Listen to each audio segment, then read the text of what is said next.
focus. So the first rule of filming videos at home is to actually have a plan, which currently I don't have a plan, so I've already failed. But I just kind of wanted to show you my process of shooting and editing videos. So today I'm going to be shooting a video for The Healthy Maven, and I'm going to give you kind of a behind the scenes look at how I do things. And my setup is pretty hack, so I feel like this might be helpful to a lot of people who maybe don't have a huge budget or, don't have the time or the space to really invest that much in video, but still want to make good quality video. So I've only been doing this for like 6 months now. I'm definitely not a pro. I have a long way to go, but this is what I've made work for now. So I guess the first thing to talk about would be gear. So currently I have a tripod right in front of me that the camera is set up on. If there is one piece of equipment, besides your camera, obviously, that you should invest in, it's a tripod. There's nothing worse than video that's like, it just makes you nauseous. So I'm currently shooting with a Canon 6D with a 50mm lens. It's definitely not the cheapest camera. I was shooting with a Rebel for a little while, a Canon Rebel, which was fine. But the only downside is that you can't actually shoot on manual with a Rebel. So that means you have very little control over the settings. So things like light and white balance and that sort of thing, you actually can't fix when you're in video mode, which ends up being a huge pain in the ass. But if you are shooting with a Rebel and are looking to invest in something, a 50mm lens is really fantastic for creating good quality pictures and video, and it's pretty cheap. What else do I use? My mic. So as you can see, I kept it out so that you guys could see it. I will let you hear how it sounds when I'm not mic'd up. You hear a lot of like background noise and sort of buzzing, which really bugs me. And so I just got a cheap $100 lav mic that hooks up to my clothing, and it actually hooks up to my phone.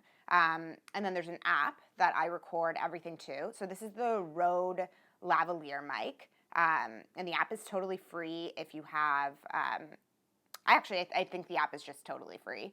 So I hook it up, I record, and then I'm able to sync that with my computer and pair the audio and the video together. So lighting. I don't use any lights, which I think surprises a lot of people. I will show you around so you can sort of see what I'm working with. I do have some big windows, but on a day like today when it's a cloudy winter day, it would be amazing to have lights, but I make do with what I have.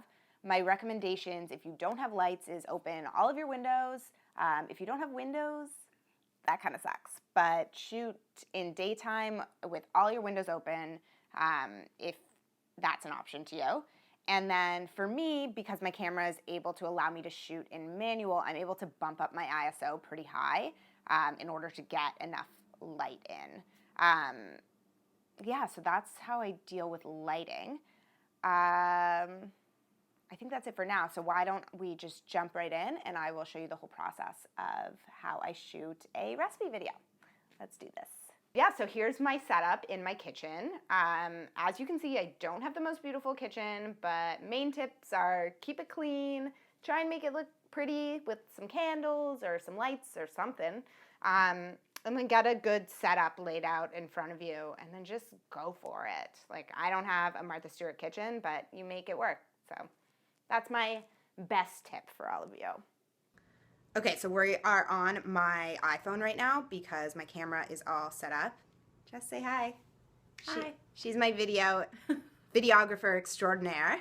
And we just filmed the main scene of me making it, but I actually faked putting stuff in the bowl because then we're going to cut to me actually putting it in the bowl close up. So we shoot 2 scenes. Sometimes I make the recipe twice, but because these are granola bars, I don't really want to make a double batch of them. So I actually faked putting it in. Also, I don't think I'm actually looking at the proper camera right now. This is weird. Okay, bye. 6 simple ingredients if you don't count the salt, which I don't count the salt. I'm definitely going to do this over again because this is one of the worst outros I have ever filmed. So here we are starting the editing process. Lots and lots of clips cut together. It sort of looks like a mess, but it ends up making sense. But I use Final Cut Pro to edit my videos. I know some people like to use iMovie. Final Cut Pro is kind of like a step up from iMovie. And I feel like it allows a lot more customization than iMovie does, and especially when it comes to like sticking to your branding and fonts and colors and that kind of stuff. You're able to use a lot of that stuff in Final Cut Pro, and I didn't find it as easy to make customizations in iMovie. So I'm not going to show you like the specifics of how I edit a video because I think everyone will just have their own style. What I am going to show you is some like quick tips that were really helpful for getting me started, and as well as some questions that some of you guys in the Blogger Project community had asked about. So I know a lot of people had questions about when I kind of cut between scenes, so this would actually be a really good example. So this right here, if I hit play, you see how it cut to that other scene there where you see the tripod like that? So that would be called B-roll. So it's basically like when you take footage that you're able to include in a scene so that you can kind of cut to something either because you maybe messed up talking or you wanted to give better insight on what you're talking about. So in this case, I was talking about a tripod, so I cut to video of my tripod. Obviously that isn't the most exciting, but otherwise this scene is like 3 minutes of me talking, and so it's nice to be able to cut between different scenes just to add a little bit of excitement. So yeah, B-roll is key to get when you're filming. Oftentimes you can, you'll film a scene from different angles, which I showed you earlier, like where I'm filming straight on and then we film close up, and I can kind of cut between the two. So yeah, B-roll super important. Think before you start filming as to what kind of B-roll you might want to get. Another question that people had was about adding text. So you'll see here I've added this text. What I do to add text is I go over to the text button and I click it, and you'll see all of these different effects show up. They can get pretty crazy. Usually I either go for basic 3D or custom, and I customize it myself, but sometimes I'm feeling a little bit lazy, and so I can pull one of these like preset ones. So in this case I use gradient edge, and that's how it kind of created that gradient edge there. And then when you click on it, you can actually edit the font there. So if I select that, I highlight it, and I click font, and you can go through and you can try out all these different cool fonts, but because I always use the same font, which is Bench 9, I actually just stick to Bench 9. So that's how I add my text. And same goes for people with questions about the subscribe button. How I did that was, if I scroll all the way to the end and I wanted to add a little scene here, you're going to click on this, add in just a black background or whatever color background you want to add in. Then click that. You scroll down and you're going to put a shape on top. So I'm going to put this shape on top here, but I'm going to need to customize it. So what I actually want is a rectangle. And then I'm not going to have an outline, but I'm going to make it red, like the YouTube red.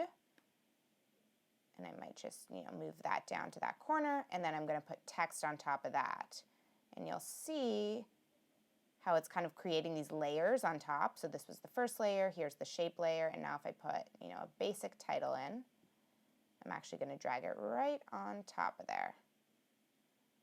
And I can pull the title down over here if it wants to cooperate.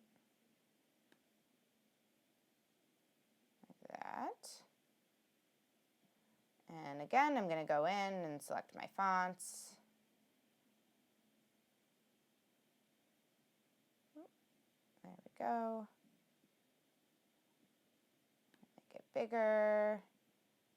And then just drag it in and type in subscribe. So yeah, that's how I make that button. Now, in terms of making it clickable, that's actually something that you would do in the YouTube interface. It's called annotations, and I add a spotlight to that. I'm not sure that I'm going to be able to record that because you actually do that after you upload the video. But I basically just add a spotlight white box around it, and then you can add a clickable link, which allows people to click the button so that they can subscribe. And then I'm thinking the last thing that I wanted to talk about was actually the audio. And I mentioned this a little bit. Oh, hi, there's my face. I mentioned this a little bit in my earlier clip.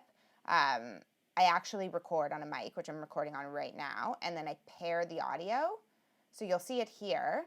You'll see this is the main clip here. And then you'll see TBP2. That's just how I labeled it. And originally, this had its own audio with it.